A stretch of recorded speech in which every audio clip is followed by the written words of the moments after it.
Efendim ilk hikayemizde 1919 yılına gidiyoruz. İstanbul'da dünyaya geliyorsun. Baban dolmuş şoförü, annen ev hanımı. Bir kız kardeşin var, ona abilik ediyorsun. Kibar ve hassas bir çocuksun. Karıncayı bile incitmiyorsun. Babanın kullandığı dolmuş çok şık, çok gösterişli. Bu dolmuşu gördüğünde çok iyi hissediyorsun. Bu yüzden babana hep yardım ediyorsun. Onun dışında da mahallede futbol oynuyorsun. Arkadaşların Galatasaraylı diye sen de Galatasaraylısın. Sarı kırmızı renkleri çok seviyorsun. Küçücük bir çocuğa soruyorum şimdi. Galatasaray ne demek senin için? Sarı kırmızı renklere bakınca ne hissediyorsun? Galatasaray tabii birkaç kelimeyle anlatılmayacak bir defa bir isim. Eee, Ben de aşağı yukarı o yaşta geldim. Belki o değilim ama Kim? Kim? Beyefendi. hayır. Pardon. Öyle Özür birisi dilerim. yok. Öyle Özür birisi dilerim. yok. Çok özür dilerim. Öyle birisi yok. 1919'da babam dolmuş şoförken tabii 5-6 Galatasaray bir yaşındasınız. okul. Galatasaray bir ekol. Galatasaray benim hafta sonları maça gidecek param yok. Çok iyi durumumuz olmadığı için. Ama o günkü herhalde yaptığım en önemli işlerden biri radyomuzu açık tutup zaman zaman da bozulduğu için hafta içinde de nasıl yaptırırım diye mahallemizde bir elektronikçi var. Radyocu var. Sağ olsun beni seviyor. O da Galatasaraylı çünkü. Benden para Güzel, çok almadan güzel. arada bir radyomu da tamir ediyor. Benim için sabırla beklediğim bir maç. Fakat sabırsızlıkla dinlemek istediğimde bir takımım olarak ortaya koyuyorum. 6 yaşında okula başlıyorsun ama derslerin pek iyi değil. Sürekli futbol oynuyor, babana muavinlik yapıyorsun.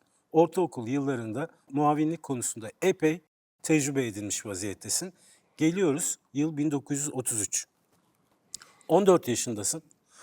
Dolmuşta müşterileriniz de sana çok çekici ve gösterişli geliyor. Şunu merak ediyorum. Dolmuş senin için neyin sembolü? Dolmuşu bir buluşma mekanı olarak mı düşünüyorsun acaba? O günkü şartlarda o araba, o dolmuş bana göre birçok şeyin ne diyelim Simgesi. önemli simgesi. Yani muhabbetin, büyük küçük ilişkisinin, para kazanmanın, bazen böyle sınıflandırırsak işte bu beyefendi şöyle bir zengin, bu beyefendinin fabrikatör. Benim babam da dolmuş şoförü ama hepsinin eşit olduğu bir ortamı gördüğüm için son derece mutluyum. Ve böyle yetişmek Çok güzel. 1923'te de o küçük aklımla Türkiye'de Futbol Federasyonu'nun da kurulduğunu düşünecek olursak futbolun bir yere bağlandığını da anlayabilmek o yaşta biraz zordu. 33'teyiz. Ama Evet, doğru. buna Evet. rağmen mutlu olmuştum. Nedendir bilmiyorum. Sonradan bunu anlayabildim. Peki. Yıl şimdi 1937, 18 yaşındasın. Ehliyet alıyorsun. Direksiyonun başına geçiyorsun ve bu sana büyük bir haz veriyor. Artık otobüs şoförüsün. Çok şıksın, saçları taramışsın, tıraşını olmuşsun. Gömleğinin cebinde su dolu küçük bir şişe içinde taze ve mis kokulu sarı kırmızı çiçeklerle şoför mahallinde işini yapıyorsun. Cebinde çiçek taşımanı anladım da su dolu bir şişede sarı kırmızı çiçekler taşımak neyin nesi? Nereden çıktı bu çiçek sevdası? Çiçeklerin daha uzun ömürlü kalmasını istiyorum cebimde. Çünkü eğer suya koymadan koyarsam çabuk solabilir. Ben de sarı kırmızılı renklerin de çiçeklerin de solmasını istemediğim için böyle bir tedbir almak zorunda kaldım. İstanbul'un en kibar otobüs şoförü olarak biliniyorsun. Ama amirin, yani bu otobüs işindeki amirin, sana gösterilen bu ilgiden pek hoşnut değil. Gömleğinin cebinde taşıdığın çiçekleri de fena takıyor. Sense amirini ciddiye almayıp otobüsün şoför mahallini çiçeklerle donatıyorsun ve amirin daha da celallenip seni kovuyor. Yıl 1948, 29 yaşındasın. Karıncayı bile incitmeyen birisin ama bu dünya çiçeklere bile tahammül edemeyen insanlarla dolu. Bu dünyada nasıl var olmayı düşünüyorsun? Acaba yanlış zamanda yanlış bir yerde misin sen? Özellikle toplu taşımacılık yapılan bir yerde herkesle bu ilişkiyi kurmuş bir şoför bu kadar önemsenen, bu kadar sevilen ve çevresi tarafından tabii anlatılan, bunun da kulağına geldiği zaman amirimizin muhakkak zoruna gitmiştir. Başarı düşman getirir. Dolayısıyla burada benim düşündüğüm şey şu oldu. Eğer burada bu kadar güzel bir görev yaparken benim başıma bu iş geliyor ise hayatta bana hep böyle işler gelecektir. Peki o zaman bir soru sormak lazım. Benim başıma bir şey gelmesin diye ben olmaktan çıkıp başka bir şekilde mi davranmalıyım? Asla. Oradan çıkar başka bir yerde çalışırım ama ne prensiplerimden ne karakterimden ödün vermem. Kendim olmaktan Ama vazgeçmem. bu bana çok şey öğretmiştir. Hayatta da hep bunlar olacaktır. Eldeki imkanları zorluyorsun ve bütün birikiminle kendine bir dolmuş alıyorsun. Bu dolmuşu sarı kırmızı renklere boyuyor. İçini çiçeklerle süslüyorsun ve dolmuş şoförlüğüne başlıyorsun. Taksim Dolapdere ve Taksim Karaköy hattındasın. Arabanın jantlarından biri sarı, diğeri kırmızı. Bir gün dolmuşuna kırmızı fularlı, sarı bluzlu bir hanımefendi biniyor. Onu görür görmez vuruluyorsun. O da senin kibar yapından etkileniyor. Birkaç denk gelişten, tesadüften sonra ona çiçek alıp aşkını itiraf ediyorsun. Kabul görüyorsun, evleniyorsunuz. 2 evladınız oluyor. Onları da Galatasaraylı olarak yetiştiriyorsun. Galatasaray sevdanı herkes biliyor. Maç günlerinde Galatasaray taraftarlarını yolda bırakmıyorsun.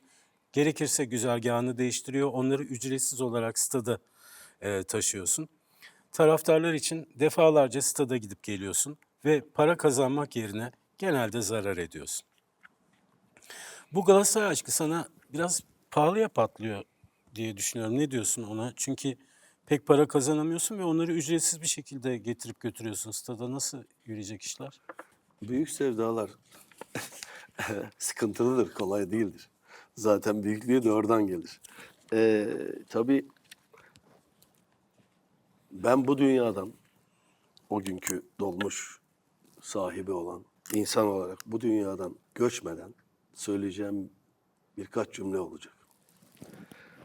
O kadar güzel bir ortammış ki bir dolmuş şoförü bir lastiği sarı, bir lastiği kırmızı yapabiliyormuş.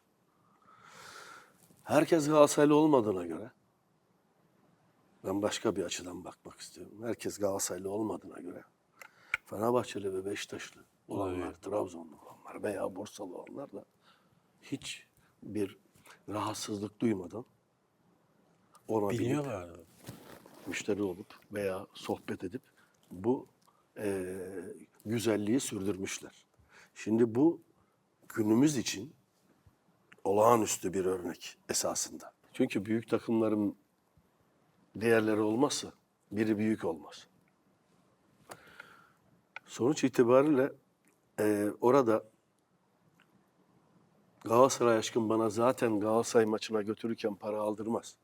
Aileye ne eve ne götüreceksin? Ben biraz daha fazla çalışarak kendi evime, gece de çalışarak, normal günlerde kendi evime Ekstra çalışırım, ekstra evime çalışarak ekmeğimi bu götürürüm iaşeyi diyorsun. hallederim, bulurum. Yeter ki çünkü bir şeyler fedakarlık gerektirir. Bunların başında da ne olur? Tuttuğunuz takımdır. Aile o karın çocukların o fedakarlığı paylaşmak zorunda mı kaptan? Hayır. Ben onlara fedakarlık yapıyorum. Onlara Stada götürüyorum. hissettirmiyorum mu Hayır, diyorsun? hiçbir türlü hissettirmedim. Bakalım öyle mi oluyor? Evet, evet. Dur bakalım. Dur. Yani. Günlerin Galatasaray tutkusuyla geçip gidiyor fakat hatta bu tutku öyle bir boyutlara varıyor ki evine, eşine, çocuklarına vakit ayıramaz hale geliyorsun. İstiklal Caddesi'nin trafiğe açık olduğu yıllarda Galatasaray Lisesi'nin önünde arabanı durduruyor, sağ kolunu kaldırıp havada tutarak selam veriyorsun. Bu senin meşhur selamın, imza gibi bir şey ve sen bu anı törene dönüştürüyorsun zaman içinde. Hep tekrarlıyorsun. Üstelik her defasında bütün trafiği kitlemene rağmen herkes bu törene katılıyor seninle birlikte. Korna sesleri, alkışlar, ıslıklar havada uçuşuyor. Çok popülerleşiyorsun. Bütün bunları Galatasaray'ı çok sevdiğin için mi yapıyorsun yoksa ilgi görmek için mi? Kendi payına mı böyle davranıyorsun? Onu merak ettim. Sevgisiz hiçbir şey olmaz. İşin ucunda sevgi olmasa da bir şey olmaz. Ondan bir şey çıkmaz ama. Ondan bir şey çıkmaz. Dolayısıyla çok sevdiğim için yapıyorum. O kadar çok seviyorum ki bazen ailemin, ki dünyadan çok sevdiğim ailemin de ufak tefek serzenişlerini de sineye çekiyorum açıkçası. Ama bu sevgi öyle bir sevgi ki mani olamazsın insan olarak. Yani gelen, Elimde içinden değil. gelen bir şey elimizde değil. O yüzden onlar da artık şahsi kanaatim odur ki bunun bu tarafına saygı duyalım. Tamamen hiç ağzımızı açmayalım diyecek noktaya geldiler. Emin misin? Bir gün hiç itiraz etmezler. Ederler. Ederler ama Ederler, etmezler mi insanoğlu? onu Eder. o gün Ben de düşünürüz. ederim. Ben de ederim. Yani ben bunları da gördüm, görmedim mi? Ama bana o kadar nazik ve kibar davrandılar ki, o kadar anlayışlı davrandılar ki, Aileni kastediyorsun. evet ailemi kastediyorum. Açıkçası ne yapsam onlar için az. Peki inşallah erken konuşmamışımdır. Artık şöhret oldun, çok popülersin. Ancak eşin ve çocukların bu durumdan epeyce rahatsız. Ama sen Galatasaraylıların ve Galatasaray Lisesi'ndeki talebelerin ilgisini çekiyorsun. Öyle çok seviliyorsun ki derslere misafir olarak bile giriyorsun. Stadyumda da durum farklı değil.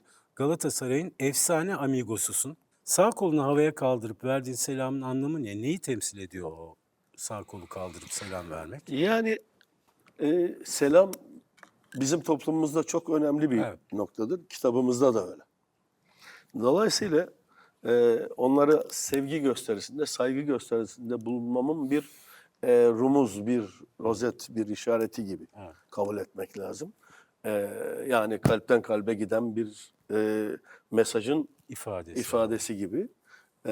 Ki artık tribün lideri diyelim onlara. Efendime söyleyeyim. Dolayısıyla onlarla bir bağ kurmuşuz.